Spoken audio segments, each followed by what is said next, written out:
Olá, bom dia. Salmo 137. No Salmo 137, nós vamos ver agora a relação nossa que vivemos nessa terra com a eternidade. Perceba que os últimos salmos, ali a partir do Salmo 134, nós falamos sobre a nossa história sobre a terra. No 135, falamos sobre aquilo que Deus vem fazendo na história da humanidade sobre a face da terra. No 136, então, a gente comentou que é como se fosse a união dessas duas histórias. É o momento onde nós lançamos nossa vida diante do Senhor para que a partir desse momento tenhamos uma vida com Ele.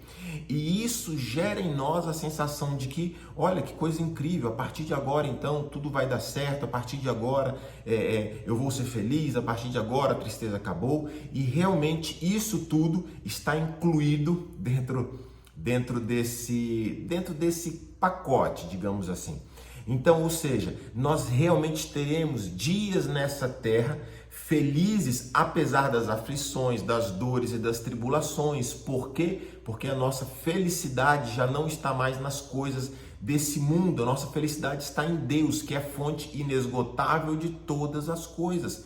Deus está conosco. Então, embora do lado de fora do nosso barco tenhamos tempestades a tal ponto de quase fazer o barco afundar, aqui dentro nós descansamos seguros, porque sabemos que o Senhor está conosco. E agora, quando a gente entra no Salmo 137, ele traz essa visão. Ou seja, eu estou vivendo nessa terra, mas o meu foco é a eternidade. É para lá que eu olho, é para lá a minha expectativa, porque senão eu corro o risco de achar que a vida nessa terra é melhor do que a eternidade. A vida aqui está tão boa, está tão maravilhosa que eu não faço nem mais questão de passar a eternidade com o Senhor. E essa é uma armadilha que pode pegar a todos nós. É por isso que o Salmo vem aqui agora. Ou seja, depois que eu entendo que eu vou, a partir de agora, ter uma vida com o Senhor e tudo será diferente, eu não posso de maneira alguma perder o foco da eternidade. Olha o que diz o Salmo. Às margens dos rios da Babilônia, nós nos assentávamos e chorávamos lembrando de Sião.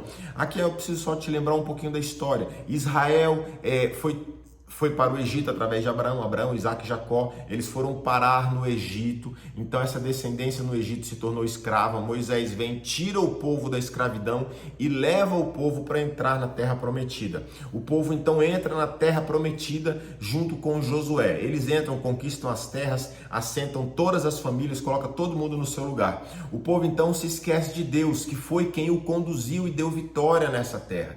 E agora aqui, por ele ter se esquecido, por ele ter abandonado Deus, esquecido de Deus, deixado Deus de lado, Deus então não age mais em favor do povo, livrando, guardando, protegendo. E aí o que acontece? A Babilônia vem e entra, invade as terras e leva o povo cativo para a Babilônia. E é nesse momento do cativeiro onde eles estão numa terra estranha, tendo lembranças da terra original deles. E esse é o tema desse salmo. Somos nós tendo lembrança da nossa terra original que está nos céus. Ou seja, mas nós não conhecemos, vivemos a vida inteira aqui. Pois bem, a palavra vai nos dando alguns detalhes de como é este lugar. E nós sabemos que é um lugar onde não existe dor, não existe tristeza, não existe choro. E o que isso muda na minha vida nos dias de hoje, aqui onde eu estou vivendo? Muda tudo. Porque muitas vezes, quando nós passamos por algum tipo de dor, por algum tipo de tristeza, por algum tipo de sofrimento, quem vive esses momentos tem sempre a sensação que esse momento vai durar para sempre. E o que esse salmo está me dizendo é, não, ele não dura para sempre. Existe um lugar melhor e é para lá que eu vou. E quando eu mantenho o meu foco nisso, o meu entendimento, a minha mente na eternidade, isso gera algo dentro de mim no tempo presente. Gera em mim a certeza de que nada nos é impossível nessa terra. Porque a eternidade, que seria impossível, Jesus conquistou para cada um de nós. E se agora que nós temos o impossível à nossa disposição, eu te pergunto, o que é impossível para você? O que é que você não pode realizar nessa terra, se o impossível foi feito por você e te dado através da graça? O que você não consegue fazer nessa terra? E eu mesmo respondo: nada. Não existe nada que você não possa realizar nessa terra. Tudo é possível ao que crê. Tudo é possível aquele que anda com o Senhor, que é guiado pelo Espírito do Senhor. Então esse salmo, ele vai, ao mesmo tempo que manter o meu foco na eternidade, e quando eu mantenho o foco naquilo que naquele que é o meu destino, quando eu mantenho o foco no certo, quando eu mantenho o foco naquilo que deve ser realmente o meu foco, para onde a minha vida se encaminha, todo o resto entra em alinhamento com o meu foco. Todo o resto vai se ajustando. Por quê? Porque eu estou olhando para o meu foco, e isso vale para todas as coisas que nós fazemos na nossa vida. Alguém, por exemplo, que está querendo prosperar financeiramente, ele tem um foco, ele sabe onde ele quer chegar. Alguém que está querendo cuidar da sua saúde, a pessoa tem um foco, a pessoa começa a pensar: puxa, eu quero pesar tantos quilos, eu quero ter tanto de massa magra. A pessoa gerou o foco, e agora que ela tem um foco, ela sabe aonde ela quer chegar. E com relação aos relacionamentos, a pessoa pensa: puxa, eu quero ter um casamento desse jeito, eu quero ter um relacionamento com os meus filhos desse jeito, e a pessoa gerou aquele foco, e agora tudo na vida dela vai se encaixar para atender aquele foco. Por isso é tão importante para nós termos o foco na eternidade, porque todas as coisas nessa terra vão entrar em alinhamento para que a nossa vida se dirija para a eternidade. Tudo aquilo que nos tirar do caminho da eternidade, a gente vai tirar da nossa vida e do nosso caminho, não nos interessa mais.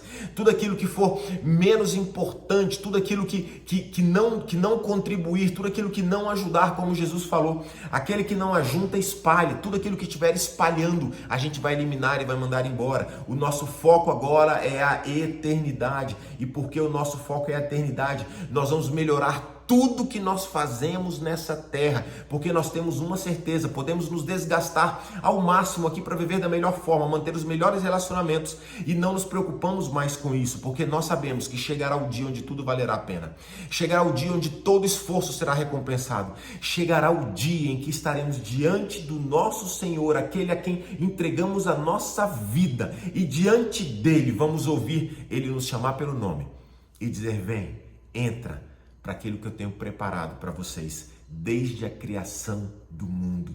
E agora, quando eu tenho foco nisso, quando eu entendo isso, eu consigo ser o melhor em tudo aquilo que eu vou fazer. Os meus olhos estão lá, e enquanto os meus olhos estão lá, eu vou agir aqui, e tudo na minha vida vai direcionar para isso, para uma eternidade na presença do Senhor. Vamos ler alguns versículos? Nos salgueiros em que havia, pendurávamos as nossas harpas, pois aqueles que nos levavam cativos pediam canções, e os nossos opressores que fôssemos alegres, dizendo: entoai-nos algum cântico, algum dos cânticos de Sião. O que ele está dizendo nesse texto? Ele está falando: olha, por que vocês estão aqui na Babilônia, nessa terra estranha, e não estão entoando cânticos de alegria? Por um motivo muito simples: absolutamente nada me alegra mais do que estar na minha casa. Assim somos nós. Absolutamente nada vai nos alegrar e trazer maior alegria do que estarmos na eternidade com o Senhor. E esse pensamento, essa sensação me protege, porque se nada me traz maior alegria do que a eternidade, significa que não adianta nenhum tipo de pecado tentar me tirar do foco, que não vai conseguir, porque pecado nenhum nessa terra vai ser para mim mais agradável, prazeroso, do que saber que na eternidade estaremos lá com o Senhor. O texto continua e fala o seguinte: como porém haveríamos de entoar cântico, o canto do Senhor em terra estranha, se eu de ti me esquecer, ó Jerusalém, que se resseque a minha mão direita, que se resseque a minha mão direita. Aqui quando ele fala de ressecar a mão direita, ou seja, você se lembra que Jesus, um dos primeiros milagres que ele fez, era um homem que tinha a mão direita ressecada. A nossa mão direita é símbolo da nossa mão espiritual, significa o meu relacionamento com a eternidade. Ele está dizendo: se eu me esquecer de Jerusalém, se eu me esquecer da eternidade, significa que o meu relacionamento com aquilo que é espiritual se secou completamente. E é por isso que Jesus ele vai pegar aquele homem da mão ressequida, tinha uma mãozinha encolhida, e Jesus faz o milagre da mão voltar ao normal. O que Jesus estava fazendo? Ele estava restaurando a eternidade na vida de cada um de nós, e que possamos aproveitar da melhor forma. Vamos nós passar a eternidade lá e vamos levar toda a nossa família e lá haverá alegria e abundância para todos nós, porque o Rei dos Reis estará conosco em todo o tempo. Lá o tempo já não existe mais, eternamente com o nosso Senhor e Salvador, Jesus Cristo, com o Pai, com Deus e o Espírito Santo, todos nós, por toda a eternidade. Que Deus te abençoe, hoje e sempre.